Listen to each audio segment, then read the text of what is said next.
Bismillahirrahmanirrahim. Assalamu alaikum. Welcome to the course of complex variables and transforms. This is our lecture number 14 and it is related mainly with the Fourier transform. Now the Fourier transform, in Fourier transforms or in the Fourier series, basically it is of three types. It is of the complex domain, it is of infinite domain, and it is of bounded domain. A Fourier transform, if it is changing from minus infinity to positive infinity, it is basically lying in the complex domain, because at the negative side, if you have the under root, you have the complex numbers. So for the complex domain, it has the values that are changing from minus infinity to the positive infinity. In infinite domain, it has only the positive values, but again the values are not bounded. It is changing from 0 to positive infinity, any value from the positive side or the positive real number. Fourier transform and the Fourier series can also be of the bounded domain, as shown by these two parentheses. It can be bounded between an interval. So it is of three types: complex domain, infinite domain, and bounded domain. Now Fourier transforms are basically of two types: sine transform and Fourier cosine transform.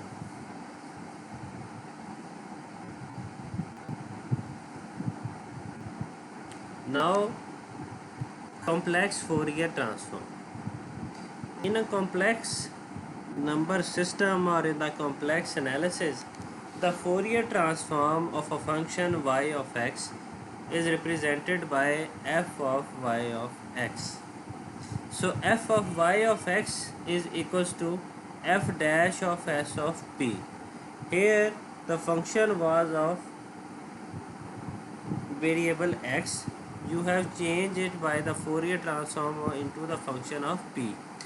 So the Fourier of y of x can be represented by y dash of p, which is equals to minus infinity to positive infinity e raised to power minus iota p of x, y of x, d of x, where p is known as the complex number. So here this is the formula for taking the Fourier transform of any complex number g of x or y of x. Similarly, you can also take the inverse Fourier transform of a complex number f dash of p. Now f inverse f dash of p would be equals to your previous function f of x. Then it is equals to 1 over 2 pi minus infinity to positive infinity e raised to power iota p of x y dash of p d of p. So what I have told you in this, if you have a function f of x, you can change it by Fourier transform into a function f of p, and its integral formula is minus infinity to positive infinity e raised to power minus iota p of x y of x d of x, where p is the complex number. And similarly, if you have a complex number and you will take its inverse Fourier, you will make it into the simple function y of x by the formula 1 over 2 pi minus infinity to positive infinity e raised to power iota p of x y dash of p d of p. Similarly, you can take the Fourier sine transform. Fourier sine transform is represented by f of s. So if you have a sine function, or if you have a function for which you are interested to take the sine transform, you will write f of s is equals to y of s, which is equals to y dash p. which is equals to now 0 to positive infinity y of x sine p of x d of x. Similarly, you can take the inverse Fourier transform of the sine transform, which is equals to y of x f inverse of s y dash of p, which is equals to 2 over pi 0 to positive infinity y dash of p sine p of x d of p. Just like sine, there is Fourier cosine transform also. It is represented by f of c. Now in Fourier cosine transform, f of c y of x is equals to y dash of p, which is equals to 0 to positive infinity y of x cos p of x d of x. Similarly, you can take the inverse cosine transform to find out the real function. Y of x is equals to f inverse y dash of p, which is equals to 2 over pi 0 to positive infinity y dash of p cos p of x d of p. Here the only difference between the Fourier cosine transform and the sine transform is this term. Here if you will use cos term, it will become Fourier cosine transform. If you use here the sine term, it will become Fourier sine transform. So it is necessary to mention either you are using sine or the cosine transform. If you are using the sine transform, you will write a subscript f of s, and if you are writing the Fourier cosine transform, you will write the term f of c. Now the linearity property of the Fourier transform. Just like in the Laplace transform, the Fourier transform also possesses the property of the linearity. It says that f of c1 y1x plus c2 y2 of x. Here c1 would becomes out f of y1 of x plus c2 f of y2 of x, because the c1 and c2 are the constant. So just like the Laplace transform, in Fourier transform also they can be expelled out from the parenthesis, but these two values are should be the constants.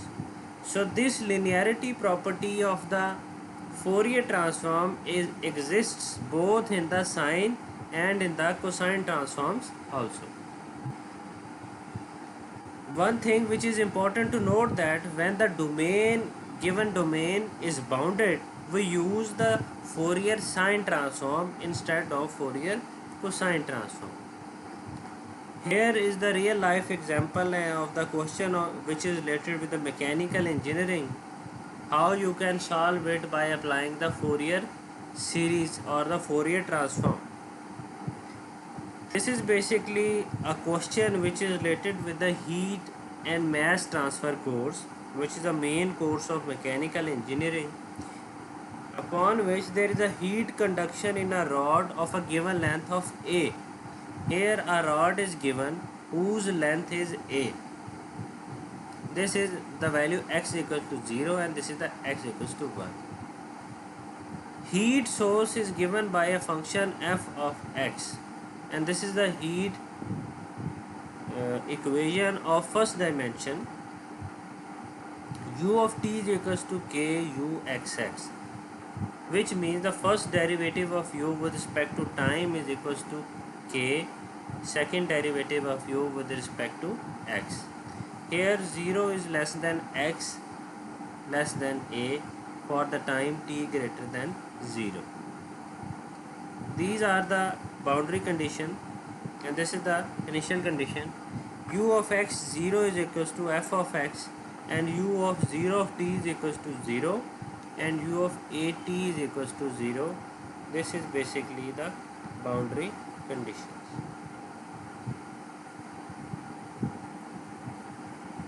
Now we have to solve this by the Fourier sine transform. Now we will apply the Fourier sine transform on both the sides. As this is the first derivative, so you can write it d over dt u bar of s, that is equals to k 0 to a curly u square curly x square sin n x over a into dx, as we are applying Fourier sine transform.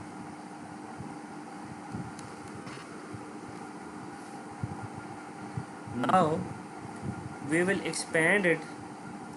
K comes out. Now sin n pi x over a, it will becomes curly u over curly x, it is changing from 0 to a, minus 0 to a curly u over curly x cos n pi x over a into n pi over a into dx. Here the first derivative of the term would becomes 0. How the first derivative of the term will become 0? As there is no basically partial derivative that is involved in this term, and the conduction is taking place upon the function, so the first derivative term will become 0. So we only have this term. Also, as the sine 0 value is 0, so the whole equation will become 0 also. So we only have this term. So we have minus n pi k over a, which is changing from 0 to a, curly u over curly x cos n pi x over a into dx.